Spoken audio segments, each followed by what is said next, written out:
إن الحمد لله نحمده ونستعينه ونستغفره ونؤمن به ونتوكل عليه ونعوذ من شرور أنفسنا وسيئات أعمالنا من يهده الله فلا مضل له ومن يضلل فلا هادي له ونشهد أن لا إله إلا الله وحده لا شريك له ونشهد أن محمدا عبده ورسوله.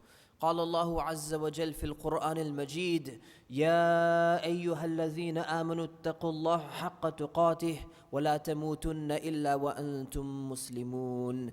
صدق الله العظيم. أما بعد.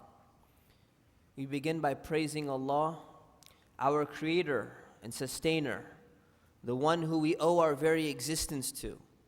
We praise Him even though no matter how much we praise Him, we will not do justice to what He truly deserves.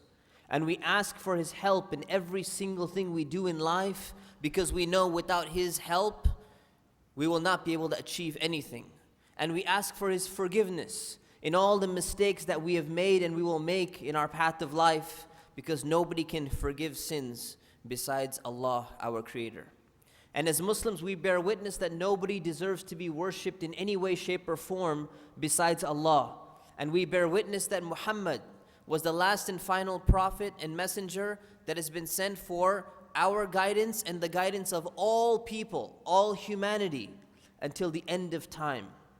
And how much is humankind in need of that guidance today?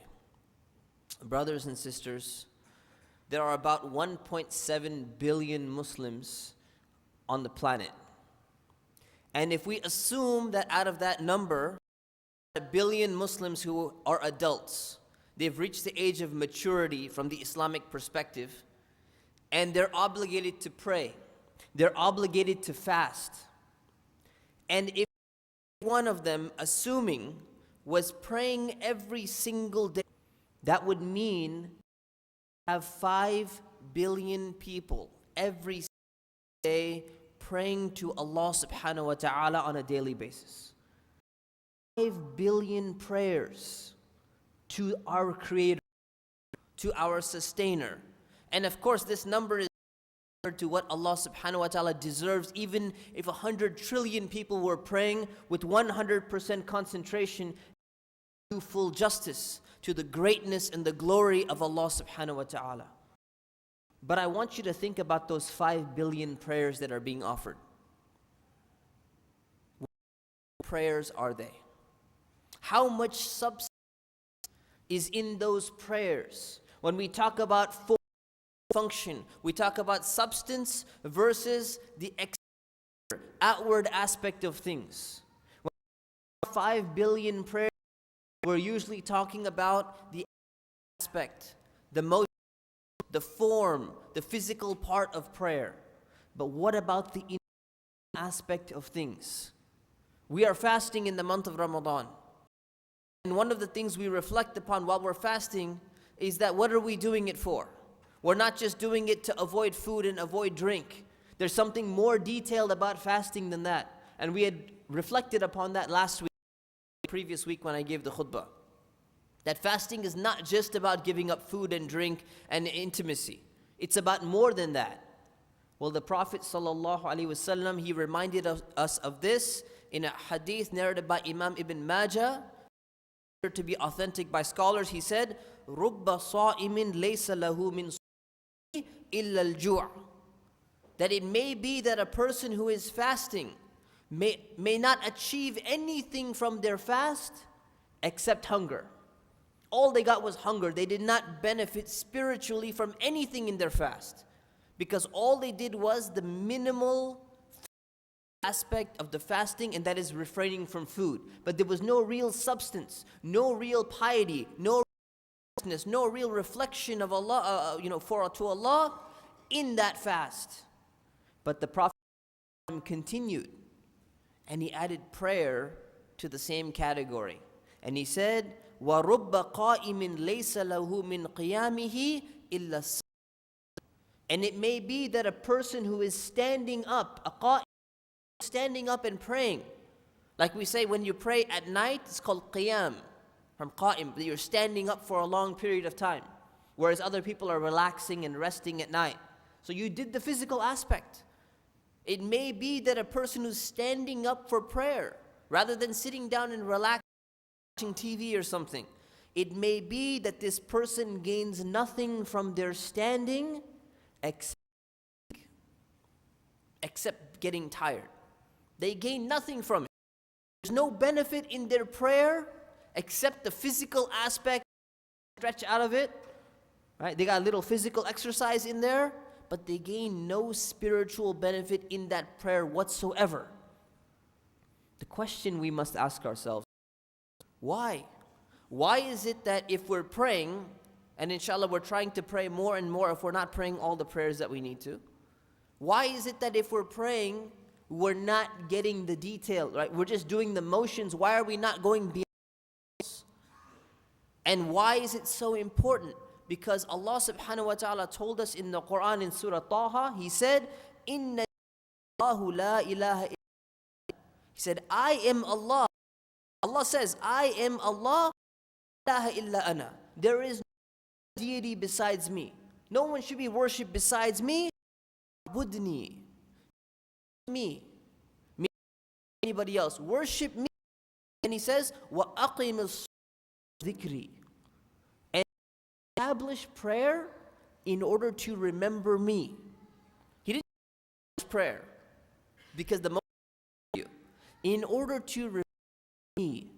One of the great scholars, Imam al-Ghazali, he this verse in his book Ihya Ulumuddin, he says, if you're not remembering Allah subhanahu wa ta'ala in your prayer, then you need to ask yourself, what are you doing? What is the purpose behind your prayer? When Allah told you, establish in order to remember Him, and then you remember this. You remember what you want to eat for dinner tonight. You remember, what your boss is going to go back. You remember for your family. You're watching, listening to on the radio. You remember, but you don't remember Allah subhanahu wa ta'ala.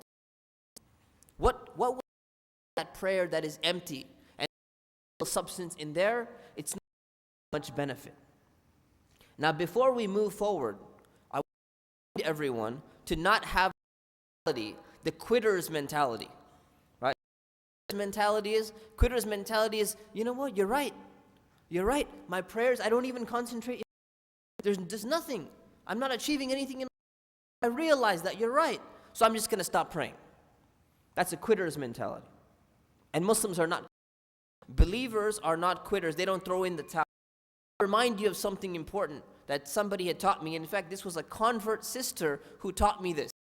She says that when you take time out of your daily life to do the motions, just you don't even remember Allah subhanahu wa ta'ala at all, assuming that you didn't do it, you just did the motions, still obedience to Allah subhanahu wa ta'ala.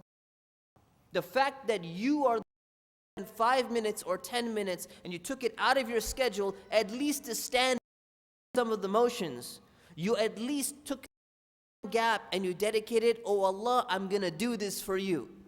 So don't ever think because my prayer is not, doesn't concentration. I'm gonna throw in stop praying. There's no point of doing that. No, there's that.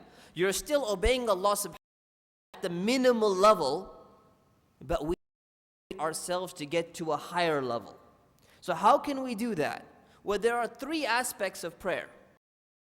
The first aspect of prayer, understanding what you're saying.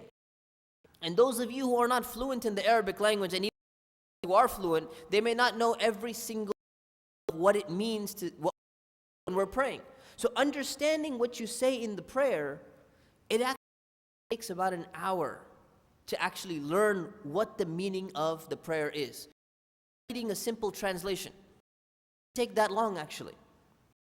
An aspect of prayer is to understand what you're doing physically. Why are you holding your hands? Why are your hands like this? Why are you going into position? Why is your floor? Why are you reminded, put your forehead and your nose on the floor? Why? Why? What's the purpose behind doing that? So these little details learned in less than an hour. And then there's a third prayer, and that is mindful attentive in the prayer, that you Allah subhanahu wa ta'ala is in front of you. And of course, this is the most part.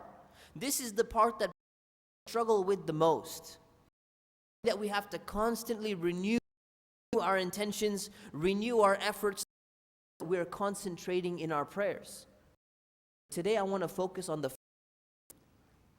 many people have neglected to reflect and learn the first two aspects of what are we saying in prayer, and what are we doing in prayer, and why are we in the first place. It's so simple. We can learn in a small amount of time. It should be something that's neglected. And I know there are people praying, doing the motions for 30 years, 40 years, and don't know what even mean. Don't know basically what fundamental action is supposed to be, even symbolically, prayer. So what I want to do is I want to go very briefly about some of the elements of prayer here and understand why we're doing that. Begin. When we begin with prayer, we start by raising our hands and we say Allahu Akbar. Think about what that signifies and what that represents. We've been doing it for years. Some of us have been doing it for decades. When you raise your hands up in front of Allah subhanahu wa ta'ala, you're standing in front of your Creator, it's almost like surrendering, right? Because it's surrender, it means submission. So what happens when someone, if a police points a gun at you, you're in a lot of danger here nowadays, but what would you do? You'd throw up your hands. I'm surrendering myself. Same thing, you're surrendering yourself in front of Allah subhanahu wa ta'ala, I submit myself to you.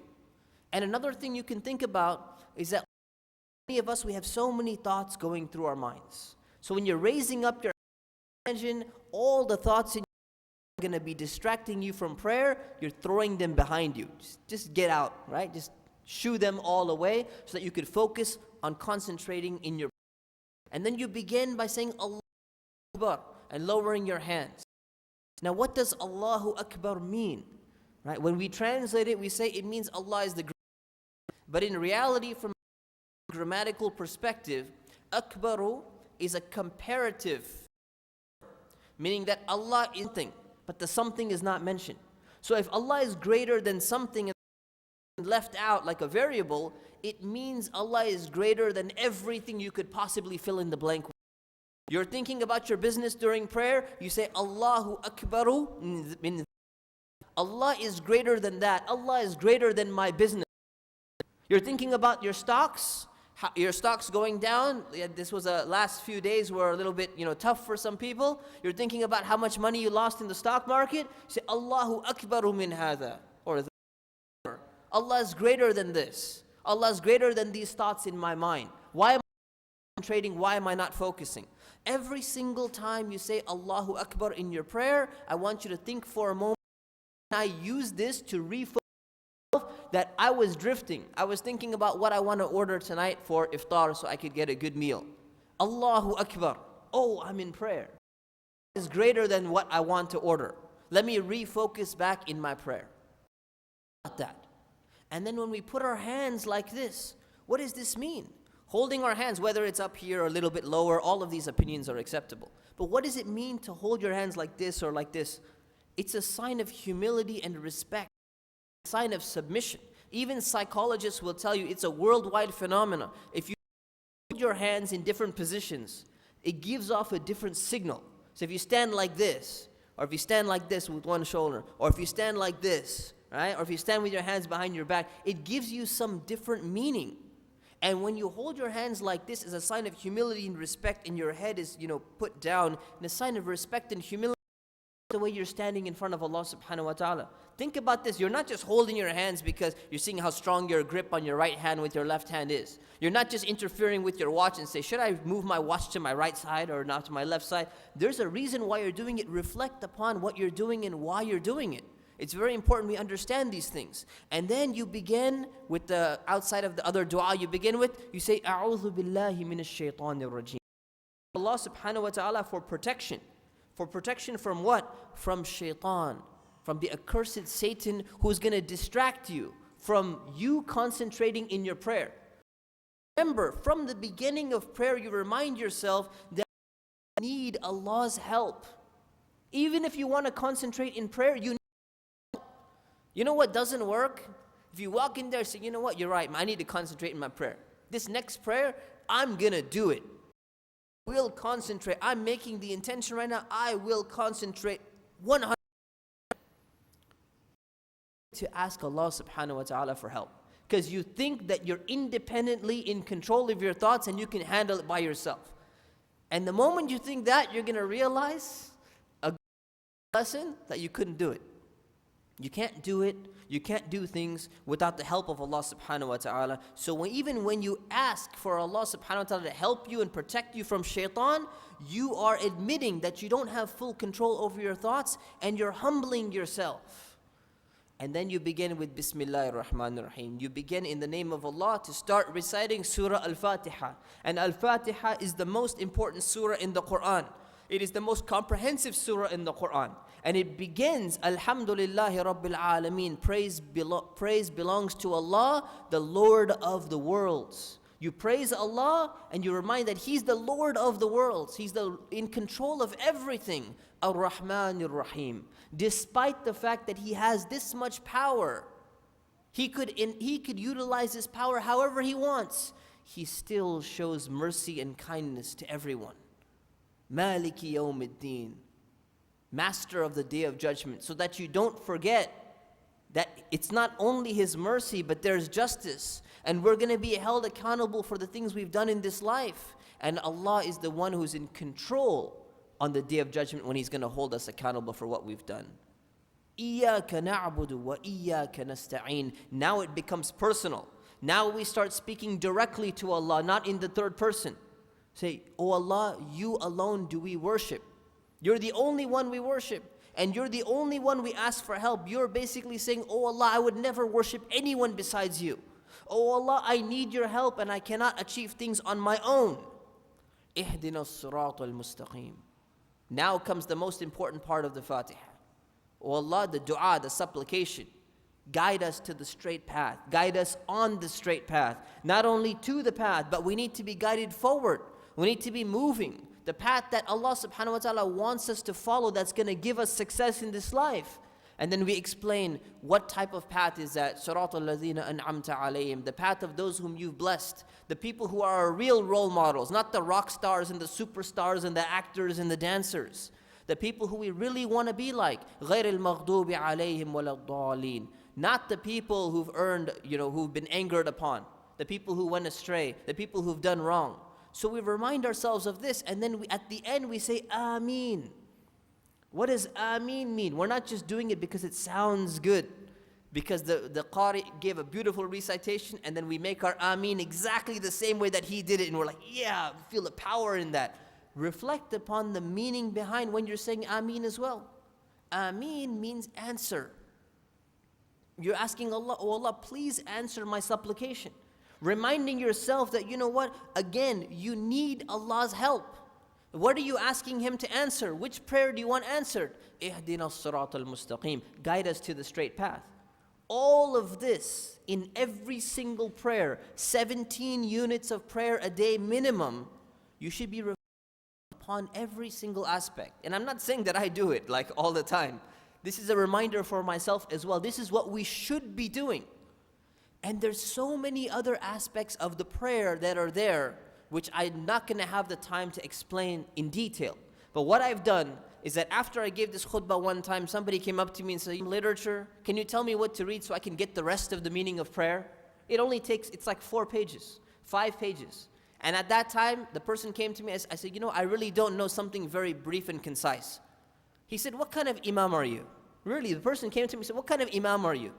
You're going to tell me to concentrate in my prayer. You're going to tell me that the prayer has a meaning, but you're too busy to sit down with an hour, sit down with an hour with anyone anyways, by the way. But he said, you don't have time for me, or, you can't even give me some reading to allow me to learn what the prayer is. How am I supposed to learn it?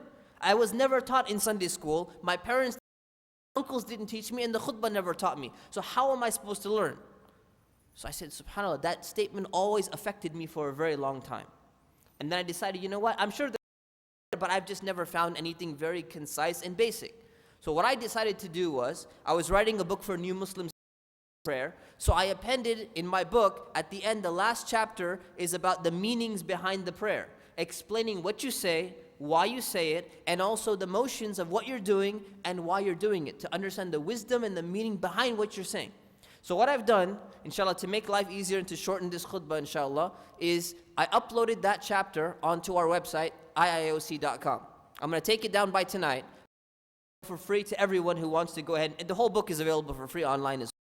Read it, and you can go, and if you feel that, and if you feel that, you know what, yes, I've not meaning behind prayer, I've not even understood what we're saying in terms of, go to this book, go on our website, ioc.com, click on the link which says meanings behind prayer, read the rest of it. And then the only thing is that third aspect of trying to be mindful and be attentive in your prayer, and that's a challenge that you will face your entire life, but it should be the goal of every single Muslim. You know, lifelong goals, people have life, I wish one day I can 100%. That's my goal in life. I wish one day I'm going to be able to retire at the age of 60 with this much money in my retirement account so I can sit on an island. That's my goal and my dream in life.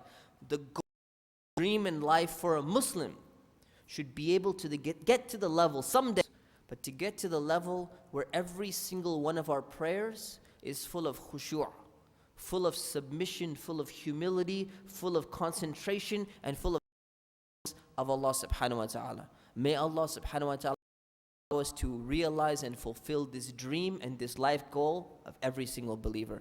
Ameen. Astaghfirullah li wa lakum wa li sa'iril muslimin fastaghfiruhu innahu huwal ghafurur rahim.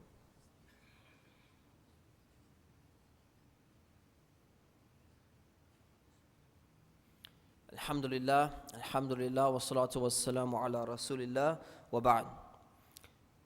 So we talked about the importance of prayer, brothers and sisters. Those of you who came a little, we talked about the importance of understanding what we say and what we do in prayer, so that our prayers are not just shallow motions, superficial motions that are formulaic in nature, but there's no substance or meaning behind it. So we can achieve this, inshallah, with a little bit of effort, a little bit of research, and a lot of practice.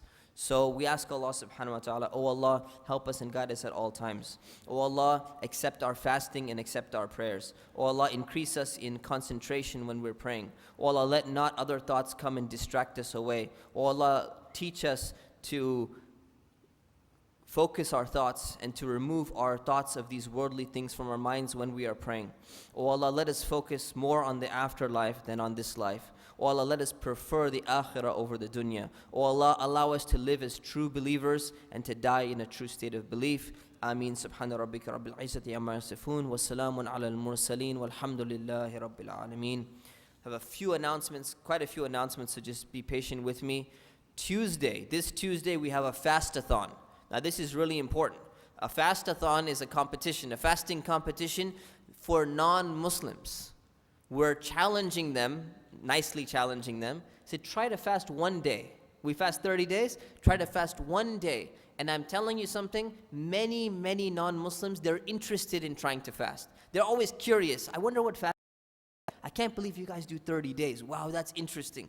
This is a great time to introduce Islam when people are interested in hearing about it. So go to your colleagues, talk to your friends, say, you know I'm fasting, right? You could tell that I wasn't eating lunch, at work this time. You could see what's going on. First, we sold those dawah jars. Now, number 2, I'm asking from you, is to invite your friends, your neighbors, your co-workers to the fastathon. And just ask them, you know what? You want to take a challenge? We have a fasting challenge. You fast this day, which will be Tuesday, specifically, and we will have a special prepared for you at the masjid. It gives them a chance to understand what fasting is like and to visit the masjid, and in return they get to fasting. It's good for their health, learn self-control, and get a free meal at the same time. So we're going to be having iftar for those people the non-Muslims who have who do a fast, and those people who have invited one non-Muslim to actually come and fast. So please don't show up unless you actually bring a non-Muslim guest with you. Number 2, we have a socks drive that we're having, socks for homeless people. Get a pair of socks. These are new socks. Check out our website information about this sock drive that we have. The Hajj is coming up. We have a Hajj group going with myself, and we're going through Dar es Salaam. You can still register. We have a few spots. So if you were interested in going for Hajj, or you've not been for Hajj and you can afford it, it's very important you take this seriously. Make sure to register for our Hajj program. We have summer Arabic classes starting on Sunday. Everyone is saying, well, how can I understand the prayer? And I wish I could learn Arabic. Nobody teaches Arabic. Well, guess what? We teach Arabic. Right? And you say, well, the levels are too high or something like that. Levels. We have level 0. If you don't even know what alif are, we have level 0 Arabic. If you can't even recognize, you don't even understand what I said, we'll start you from scratch. Level 0, 30-hour intensity. No alif ba ta tha, and you're on, but you have no idea what. We have level 1 Arabic, and we'll start you from there, and we'll make you understand, get your vocabulary down. And if you know a little bit more, say, I know a little bit, come on, here and there, I just need a little brush up. We have for you. We have all 3 classes starting. You could check out more information at ioc.com/Arabic. And outside, there's going to be a table. We have the Ask the Sheikh table. I'm going to be there. If you have questions about fasting, zakah, questions about anything that you always wanted to know, you get 60 seconds per question, or you can make an appointment and I'll answer that question. So make sure table outside. And lastly, after the prayer, Sheikh Muhammad is going to be making a fundraising appeal, because we are $300,000 short compared to what we had donated, what has been donated last year. Donations from last year compared to this year are $300,000 short. So, I decided, let me check what's going on. Is the economy bad? So I checked the stock market. The Dow Jones, checked this week compared to the same week, it's 1,000 points up. People's investments are doing good. Unemployment is not sufficiently risen. So it's not like the economy. So if you believe in IAOC, and I believe you should, and this organization is doing good, you really should make sure that you should donate and take this appeal seriously.